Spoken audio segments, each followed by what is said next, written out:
Hello and welcome to Robbie and James Talk Music, the podcast where Robbie and James talk music. We're your hosts, Robbie Maxted, a creative writing professor. And I'm James Wicks, a professor of film and media studies.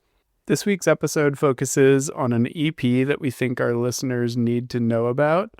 I joked to James that we should try to find an EP that came out within the last 10 minutes. Yes. And then try to talk about it as if we were really informed. Yeah. But I don't think, we couldn't do it. Yeah, I don't think that would work for me because mine is like 39 years old. Yeah, mine came out in 2012, so Wow, yeah. Okay. not quite 30 years old. But, Yeah. we'll also touch on a piece of writing that we're excited about that we want to make sure our listeners don't miss, and also a film. Yep, let's do it. Cool. Do you want to start us out, James? Yeah, for sure. So one of our longstanding jokes on the pod is that my favorite band is the Pixies, and we never play them, and I never play them, but today is the day. Oh, man. So I was so excited that you wanted to discuss an EP. An EP stands for extended play, and as we both know, it refers to a musical recording that's longer than a single but too short to qualify as a full-length album. And with that being said, one of my favorite EPs is Come On Pilgrim by the Pixies in 1987. They based the 8 songs on this EP on demo sessions that are affectionately known by Pixies fans as the Purple Tapes. And I'm going to play a song from the first song on the EP called Caribou. I live cement. I hate this street. Give dirt to me. I got lament. This human form. Such a good track, James. I honestly don't know that I've listened to the Pixies other than what you sent me. Sure. And now that I'm thinking about it, I can't even remember what you sent me, but I know you have. Yeah. And so I love this track. 1987. Yes. Yeah, that's a fascinating sound. I really like, I don't know, it's discordant, but also the lyrics feel perfect for the track. Yeah. Why'd you pick this track? Yeah, for sure. I think it's a great song. I've learned how to play the drums for this particular one, so I've listened to it hundreds of times just for that reason. And it kicks off the album perfectly, so I thought might as well start there. For me personally, I got into Pixies in 1990 with their album Bossa Nova, and then it made me want to go back to listen to their earlier sounds. And I got to this a little bit after its release, but I think it's wild. It has emotional swings. It's fast and slow throughout the course of the EP. And then, of course, their famous quiet, loud, quiet. Sure. Trademark sound is part of the album. Of course, Nirvana and so many other alternative bands have imitated that. The EP as a whole, it's multilingual. It's drenched in California culture. Being in Taiwan, thinking about what surf culture was like, and being next to the sun and sea here rather than being in the sun and sea there was just really kind of an imaginative space for me. And then I definitely think for Pixies as a whole, it's how I think. I've never listened to a band that sounds the way I think. I think if I were to play music in a band, I wouldn't be able to find that particular wavelength. Though if I was in a band, it would sound like the Black Angels, for what it's worth. That might be a future conversation, but the way they play is how my mind works. So it's just really comforting, even when it's crazy and like insane, to feel that's being matched or met somehow. So it's really special, I think, in that way. So yeah. Cool. I'm glad that you used the word special right there, because I was thinking Yes. that it's cool for you to launch our podcast touch point with the Pixies as their very first song. Yes. That feels nice. I feel like across future episodes, you're going to have to cover every single other song that they've done. I don't know that you have to go in order. But Right. like, since you started with number Yes. one, that just sort of sets us off, right? I love that idea of moving through with that kind of trajectory. And it's definitely been, now that they've been a band for 40 years, it's become the soundtrack of my life. I feel so grateful. And I just want to add, like, this summer, been listening to a ton of albums all the way through, including Pixies Bossa Nova. I've listened to The Cure's Disintegration and Damn by Kendrick Lamar. That kind of put me on a GNX kick. I've been listening to that a ton lately. Cool. Mad Villainy by MF Doom. I went my deep dive into the life of a showgirl, Taylor Swift's most recent album, Yep. of which 4 tracks end up really standing out. But I just wanted to mention that because it's been a minute since we've recorded, and that's kind of been my music go-to lately, has been trying to go all the way through albums. And so it's been fun in the summer, as you and I are both academics, to have that space to do that, and chance to share it in this kind of public forum is really a pleasure. So yeah. Cool. What film are you talking about today? Yeah, I'm just going to go to the default. If you go to Spotify, the number 1 track you'll find for the Pixies is Where Is My Mind? And that's famously rejuvenated through David Fincher's Fight Club from 1999. So I won't belabor that point too much. It was my master's thesis, so I could talk about it way too long. But it's a great touch point in relation to the Pixies. And I'm glad that they just keep appealing to now, second, third generation fans are coming back to them. And part of that lineage is how much exposure they got by being in Fincher's film as in many ways the climactic song, but certainly the concluding song of that movie. So yeah, shout out to Fincher and Fight Club, another kind of special, to use that word a couple of times today. Nice. Artifact of my creative and academic life. So yeah. Can you talk a little bit more about the master's thesis? I'm sure folks would be interested in seeing sort of what angle or lens you were looking at. Yeah, for sure. So thanks for asking. Yeah, I was really interested in the way that violence in the film replicates how damaging just capitalist work culture is on the psyche. And I think that violence, rather than being an appeal to an audience, in other words, how violence in U.S. cinema can attract an audience, right, that wants to see an exciting, visceral experience. I think the violence is used very strategically as a critique about how psychologically damaging it is for us to just work all the time, and then buy things we don't need and ruin relationships in that process instead of actually being fully human. And I think very few films show the violence of capitalism. We have this shiny veneer of buying a new car or having cool stuff in our houses and like Christmas presents and all this. But how it's created is violent, and it's dehumanizing. And this film just shows in the representation of a character that it fractures the psyche, and it can lead to disillusion rather than kind of community and relationships. And the way the Pixies, Where Is My Mind, how that concludes that song is it's questioning all of that. And the violence is not attractive, and it's intellectualized rather than glamorized.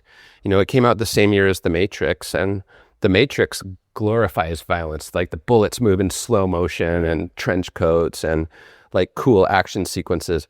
Fight Club makes it uncomfortable. You don't want to watch it. And I think when we have that sense of the grotesque, it causes us to be thoughtful. And I think that, the original novel is incredibly thoughtful and thought-provoking, and the film replicated that in really creative ways. And I think that's why our college students keep watching this. You can talk to 20-somethings and they still watch this movie. And I think it has a kind of fourth dimension quality to it because it keeps critiquing the same system we're in. Yeah. You and I love the movie Parasite. That's a global film about the inequalities of our economic system, and it communicates. I think Fight Club still has that resonance. So Yeah, you got me in the flow because it's still powerful. Yeah, it's interesting to hear you talk about Fight Club in that way. I've never really thought about Fight Club at a deeper level. Sure. Yeah. But what I think is interesting in my watch of Fight Club, which I've only seen it once, and it was, I think, back when I was in college. Okay. And I think that when I was watching it in college, the group of guys who were watching it because of the violence. That's right. And the idea in the film, which I think is the ironic thing about Yeah. the film, Right. is that the violence is supposed to be communal, Right. and that it's also glorified. Right. Yeah. But yeah, real uncomfortable to watch. Yes. But I don't think that was necessarily. I don't think that necessarily landed with the people that I was Right. watching it with, where Yeah. they were like, "Oh, it's so cool." And I'm Yeah. like, I don't. I think you're missing it. Yeah, I think the way that any ideology opens doorways so that there's a very wide entrance is very attractive. Like at the outset, a lot of really problematic points of view have a very interesting appeal. And I think that's how violence is initiated in the film. It's like, hit me as hard as you can. Have you ever been in a fight, you don't really know who you are unless you've been punched in the face. And so then there's this, oh, maybe that's true. And maybe, I could connect with people on a different level. But it just spins so absurdly out of control that at some point, I think even the most maybe gullible viewer would have to say, like, wait, this is turning into like a fat global fascist organization. This is stupid. And it's like, yep, you got it right there. At the moment you checked out, you were thinking about it. And to your point, though, I remember when the film came out, I was working in a coffee shop, and there was a bunch of women students from Oregon State University, and they're like, yeah, we're starting a fight club, and it's going to be out in the woods, like right off campus. And I was like, all right, maybe this maybe it doesn't communicate very well. But yeah, it is wild. So yeah, thanks for a chance to reminisce and think through that. Yeah, thanks for sharing. Yeah, for sure. Love Pixies, and yeah, fun to connect it there musically.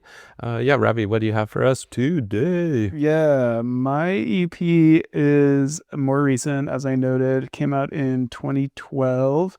It is Helen Burns by Flea.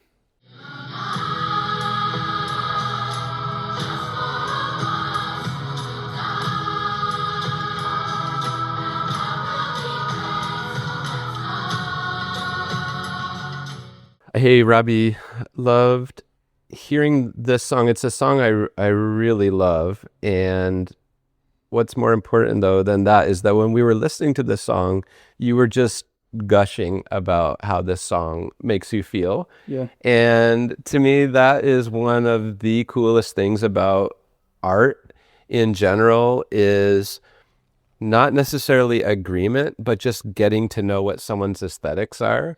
And the fact that this song and you just go together is really cool to know about you and as your friend. And yeah, obviously makes me curious about what it is about this that appeals to you. Yeah, I mean, I think it has that deep bass thrum that just sets such a nice tone across the track.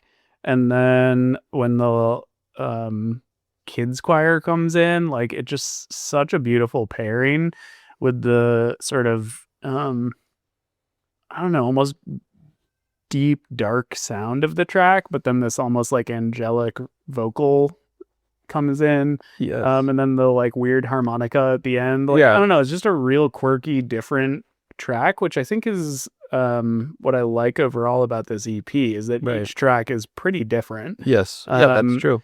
Some of it feels jazz to me. Some of it just feels like experimental. Like, there's tracks, I was telling you while we were listening that I was listening to this EP and driving my friend's car for an airport pickup.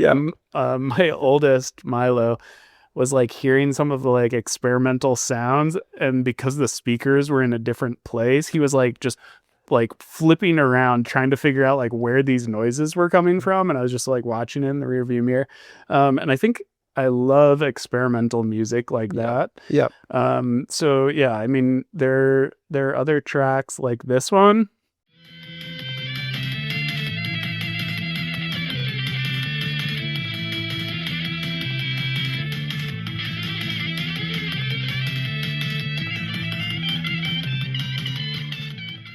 There are other tracks like 333 Revisited that are sounding something like this.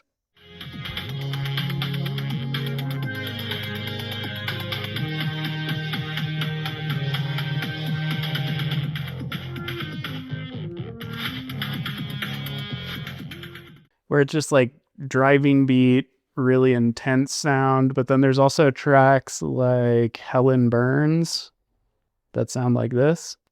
Her dress trills as she goes. So yeah, I don't know. It's just an EP that stuck with me. I have my student Soren Schramm to thank. He introduced me to Love, Love, Love, and then I listened to the rest of the EP. And really, it's been my listen for like the last month or so. Have just been listening on repeat. Can't stop listening. I love this EP so much too. I think that you are really interested in a combination of experimental and ambient and then fusion. Sure. And I think that this EP has all of those things, as you've identified, sometimes all at once, which is super cool. And I think, at the same time, it's created by someone who, as a bassist, is really funk influenced. Sure. And so I never thought of it before, but not only is this album going in all these different directions, including electronica, but it's created by someone outside of those genres in a way. So it gives them even more an outsider's perspective on experimentation. And then if someone like Flea is an outsider, then gets into it, then now they're just going all kinds of interesting directions. And I would think that overlaps a lot with you as a writer. I think of you similarly. You grew up in a certain tradition and have looked at different genres from the exterior, but then now you are in the middle of them, working with them. And so I think it's just cool to see that compatibility between your music taste and how I perceive you as a writer, I suppose. Sure. With that being said, what are some writings that come to mind when you're thinking about Helen Burns? Yeah, the essay that I wanted to talk about today is by a poet and essayist named Jason Magabo Perez, who is local here to San Diego. He has this essay that published in Interim Poetics called "I Walk in Historiographies of My Mother as Embodied Theory of Complex Refusal, which may or may not generate a syntax of possibility for expansive under futurities, wherein my mother shall walk against the state." Just a really fascinating segmented numbered essay where he has these little paragraphs that are numbered 1 through 20. Grappling with the story of his mom, who's Leonora M. Perez, who in the 70s was arrested by the FBI and then accused of murdering people in a hospital where she was a nurse in Ann Arbor, Michigan. The case made huge national news. She and another nurse were arrested. The case later fell apart and then was dismissed because there was basically like no evidence, from my understanding. A really grim story, and his essay is exploring that narrative. Just a historical point that I think shows kind of the worst of what our system can do to somebody who's just moved here. But yeah, really, I think important essay. He has a great book that expands on his mom's story and connects it to his own life in really interesting ways too, that I'll link to in the episode links. What is your perspective on closure when you have an essay like this, and just in general when you're listening to music? Do you like songs that have a clear, defined ending, or do you not care if they're the kind that have the repetition that fades out and the volume just slowly decreases? Just curious about that connection between your musical interest and this essay. In short, does the essay bring closure to that situation with the author's mother and give some kind of resolution, or is part of the appeal for you as a reader and writer the fact that there's maybe more questions than answers at the end. Yeah, I think that I'm totally fine with both music and writing where there's more questions than answers. Magabo Perez's essay ends with the lines, "We walk relationally, dear relatives. We walk, see how my mother and I still walk, without words, without propertied syntax." And so I think here is looking at how language breaks down just as a system breaks down, or how it can chew up a citizen within the system. And I think that like essays like that, where it's just pointing something out, making the reader think in an important way about the life we live and the larger system that we're navigating as we live, works really well for an essay. Similarly, like Flea ends this EP with Love, Love, Love, which has that just seemingly random harmonica that comes in and sort of rambles and then it just fades out. And I think that's such a beautiful way to end an EP and also to end a song. Yes. Yeah. Agreed. And so I think that there's like a parallel there that I'm seeing between this essay and the EP. Yeah, that's super interesting. I think the song that I played today was a lot more straightforward in terms of its structure, the verse, chorus, verse, solo.